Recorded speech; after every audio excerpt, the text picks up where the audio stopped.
చాలా కాలం కిందటి విషయం. అప్పుడు పాండవులు వనవాసంలో ఉన్నారు.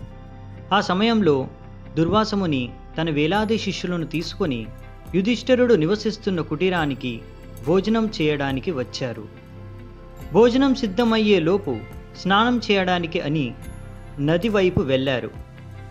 మహారాజు యుధిష్ఠిరుడు హఠాత్తుగా దుర్వాసముని ఆగమనాన్ని చూసి కంగారు పడ్డాడు. ఎందుకంటే వనంలో వాళ్ళ ఆర్థిక పరిస్థితి అంత గొప్పగా ఏమీ లేదు.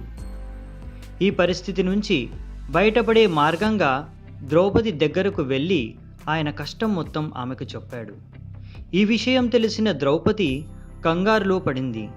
వాళ్ళ దగ్గర ఒక చమత్కార పాత్రం ఉంది. అదే అక్షయ పాత్ర. దాని నుంచే వాళ్ళకి భోజనం లభిస్తుంది. కానీ ఆ పాత్ర ద్రౌపది భోజనం చేయనంత వరకు మాత్రమే ఆ రోజుకి భోజనాన్ని ఉత్పత్తి చేస్తుంది.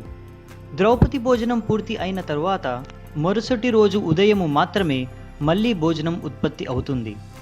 ఇక్కడ అదే సమస్య. ద్రౌపది అప్పటికే భోజనం చేసేసింది.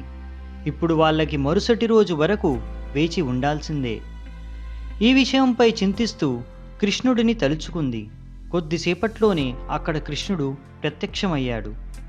కృష్ణుడిని చూసిన ద్రౌపది ఆయన పాదాల మీద పడి ఆమె కష్టం గురించి చెప్పసాగింది.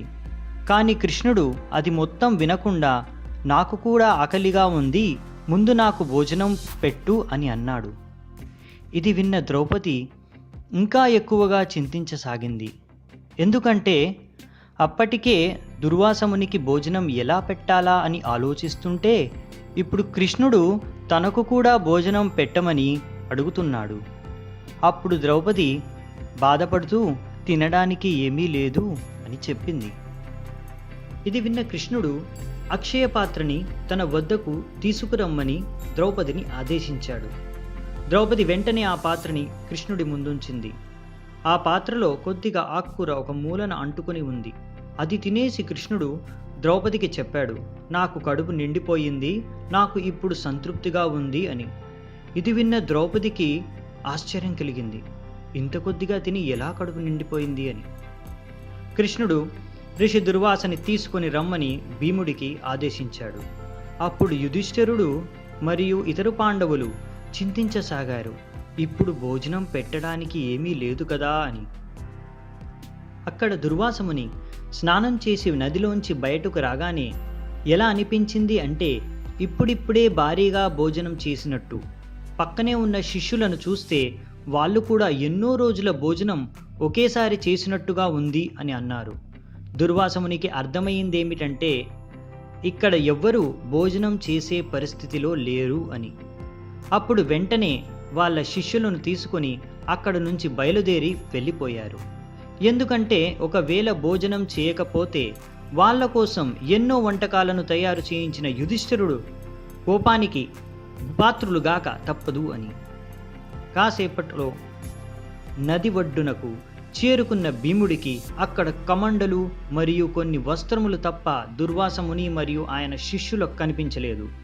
అక్కడి నుంచి దుర్వాసముని మరియు ఆయన శిష్యులు వెళ్ళిపోయారు అని తెలిసి ఆశ్చర్యచకితుడైపోయాడు. ఎందుకంటే దుర్వాసముని చెప్పకుండానే వెళ్ళిపోయారు. ఈ విషయాన్ని యుధిష్ఠిరుడు మరియు ఇతర పాండవులకు చెప్పాడు.